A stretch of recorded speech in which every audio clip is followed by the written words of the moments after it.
We live in an age that demands we offer ourselves up like currency, each thought tweeted, each emotion filtered, each sacred moment broken and broadcast. But sharing, when done without consciousness, becomes a betrayal of the self. Not generosity, not connection, but a subtle trap. Let me show you how. We must ask ourselves, why do we feel the need to share, not just with friends, but with strangers, with crowds, with the faceless eyes of the digital void? The act seems innocent, even generous, a thought, a feeling, a moment offered to the world. But beneath this surface lies something more fragile, an aching question: do I matter? Will anyone see me? The compulsion to share is often not rooted in wholeness but in fragmentation. A part of the self feels invisible, unheard, unanchored, and so we share not because we are full, but because we are hollow, hoping that the reflection of others will fill in what feels missing inside. But validation gained externally is a poor substitute for the kind that rises from within. It's borrowed warmth. It disappears the moment others turn away. Worse still, when we share from this need to be affirmed, we unknowingly hand over the keys to our self-worth. We let others become the mirror through which we define our value, and when they applaud, we feel worthy. But when they ignore, misunderstand, or criticize, we feel small, even ashamed. This is not connection, it's dependency. It binds our identity to public reaction, to numbers, to noise. There is a quiet violence in constantly revealing ourselves without grounding, like tearing open a wound to show the world, hoping someone will call it beautiful. But what is raw is not yet ready. It needs tending, not an audience. And so every time we expose something sacred for the sake of being seen, we betray its sacredness. And ours, the desire to be seen, is human. But when it becomes a compulsion to be constantly validated, it leads us away from the center. Sharing then becomes not an act of expression, but of searching, for approval, for love, for recognition. And in that search, we slowly drift further from the true source of all of it, ourselves. There is a language the soul speaks, and it does not use words. It is not loud, nor clever, nor designed for display. It does not rush to articulate what it feels, nor does it clamor to be understood. The soul speaks in silence, in stillness, in dreams, in the quiet stirrings that rise when the world is finally muted. This is why the most sacred truths often remain unspoken, not because they are hidden, but because they are too large for language. In a culture that worships immediacy, we are encouraged to share everything as it happens, our thoughts before they mature, our pain before it heals, our insights before they root. But the soul unfolds slowly. It does not move at the speed of updates. It resists translation. To expose what is still forming is to interrupt its growth. Some truths are like seeds. They need darkness, pressure, solitude. They need time unseen in order to become what they were meant to be. Sharing them too early, too easily, is like pulling a sprout from the earth to show its roots. You prove it exists, yes, but in doing so you kill it. Silence is not a void, it is a vessel. It holds what words cannot. When we sit in silence, we are not withholding, we are honoring, we are allowing space for things to deepen. This is not about secrecy, this is about sanctity. Not everything must be spoken, not everything should be. Yet we are tempted, always, to translate our inner world into something consumable. We want others to witness our transformation, our sorrow, our rebirth. But this impulse often comes from a subtle fear that if no one sees it, it doesn't count. That if our grief is not named, it has no weight.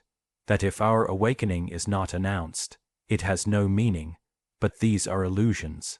The most profound changes in your soul will not be validated by applause or likes. They will not be seen, even by those closest to you. They will live quietly within you, altering the way you walk, the way you love, the way you breathe, and that will be enough.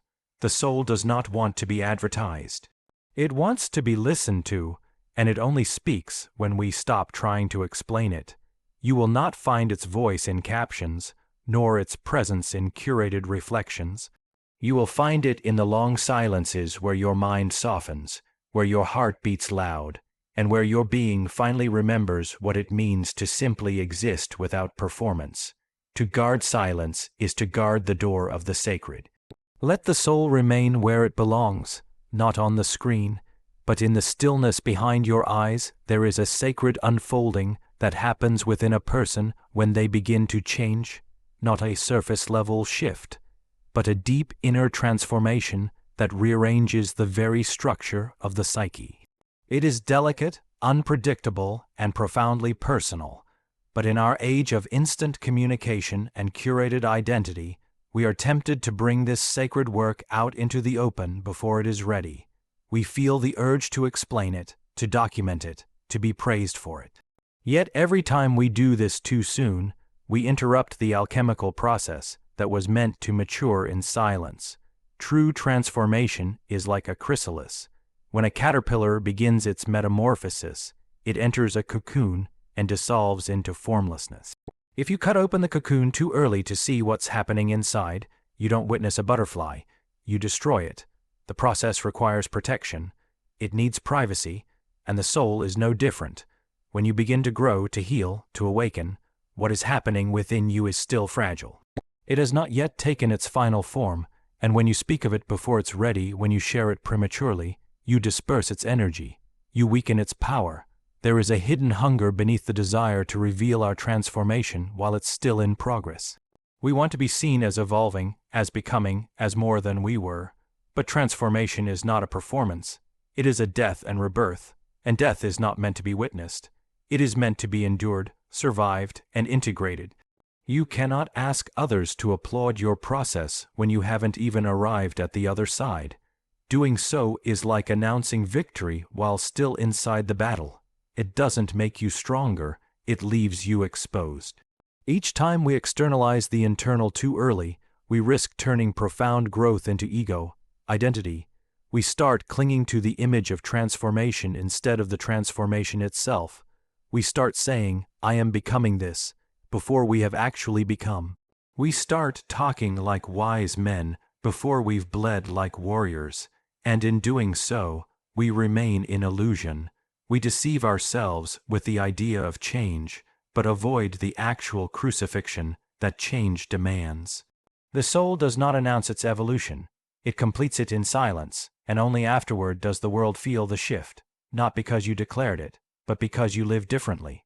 People will notice that your presence has changed, that your gaze is clearer, that your words carry more gravity. Not because you shared your process, but because you became it. So hold your transformation like a sacred fire.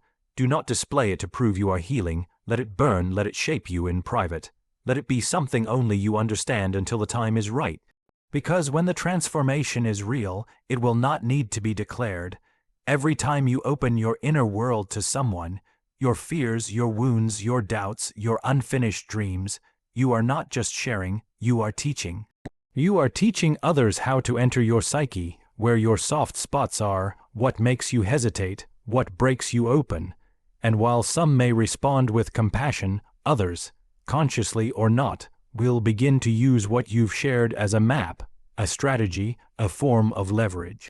They may not even mean harm, but they will begin to shape their behavior around the blueprint you've given them. And when that blueprint comes from vulnerability unguarded, you've handed over a part of your power. We like to believe that openness is always noble, that vulnerability is always virtuous. And yes, when it is shared with discernment, with those who have earned it, it becomes a bridge. But when it's offered indiscriminately, especially in a world addicted to image, control, and manipulation, it becomes a risk. Not because vulnerability is weakness, but because without boundaries, it becomes ammunition. People are mirrors, but some are also collectors. They collect pieces of you, what you're ashamed of, what you crave, what you can't let go of. And they store them, consciously or unconsciously, until the moment comes when it serves them to use it. This is not always malicious. It's simply human nature. When people sense what moves you, they begin to adjust themselves accordingly. You think you're just being open, but in their minds you've revealed a formula. This is how I access you. This is how I bend you. When you overshare, you not only give away your story, you give away your structure. You dissolve the mystery that protects you, and mystery is not deception. It is a boundary. It tells the world, not everything inside me is yours to know. When you keep that boundary intact, You force others to meet you through presence, not strategy. You invite connection based on energy, not on manipulation. We forget that trust is not owed, it is earned. And when we offer our soul to those who haven't proven they can hold it, we invite chaos. We say, "Here, take this fragile truth about me," and then feel shocked when someone drops it. But the truth is, we never asked if their hands were steady. We never questioned whether they had the eyes to see without judgment, or the heart to hold without control. We gave them the access code before they understood the cost of entering. In this way, sharing becomes a subtle self-betrayal. We seek closeness, but we confuse it with exposure. We want intimacy, but we confuse it with confession. Real intimacy is built slowly. It requires mutual respect, emotional safety, and time. Anything rushed becomes unstable.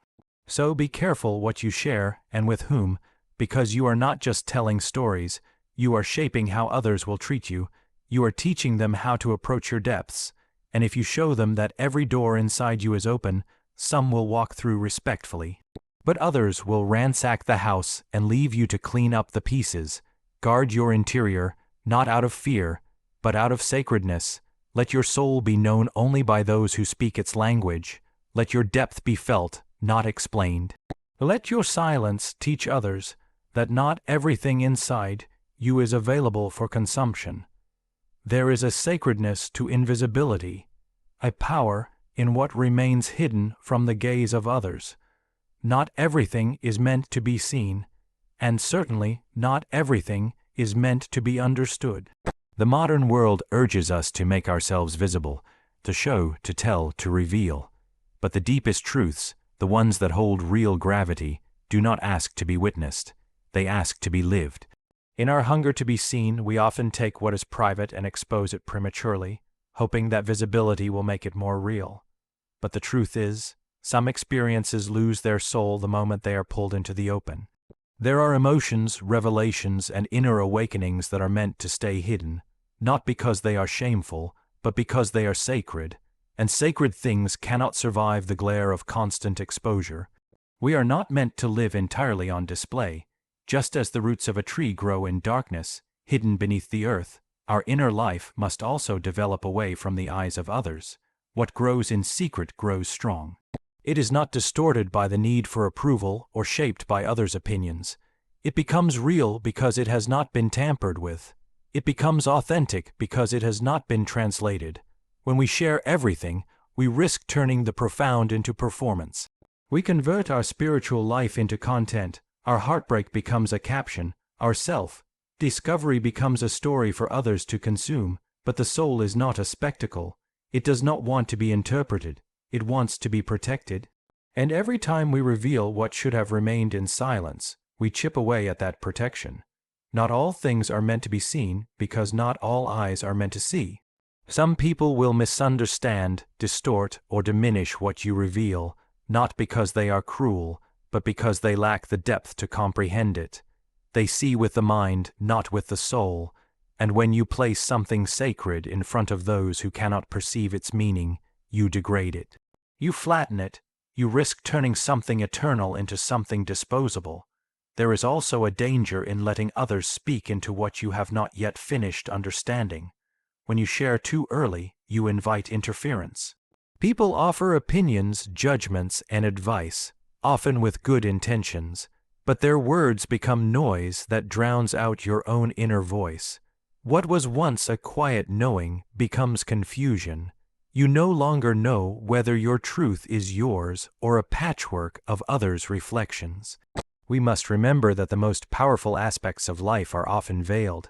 Love, purpose, grief, God, these are not fully knowable. They do not fit neatly into explanation. They are meant to be felt, wrestled with, lived, not displayed. To withhold what is sacred is not to be secretive. It is to be wise. It is to recognize that not everything inside you needs to be offered up for consumption. Some parts of you are for you alone. So protect what is holy. Let it live and breathe in silence. Let it grow without being packaged. Let it transform you in the dark, unseen, untouched. When the time is right, what is meant to emerge will do so on its own, not for applause, not for validation, but as a natural outpouring of who you've become. You do not need to show your soul to prove you have one. Its presence will be felt, even in your silence, especially in your silence. So stop. Stop sharing from the wound. Stop offering your spirit for applause. Stop seeking mirrors in broken eyes. Instead, retreat inward. Let your growth be yours. Let your grief be raw and private. Let your power accumulate in stillness. The trap is not in silence. The trap is in the need to be seen. And the moment you stop sharing, you might finally start becoming.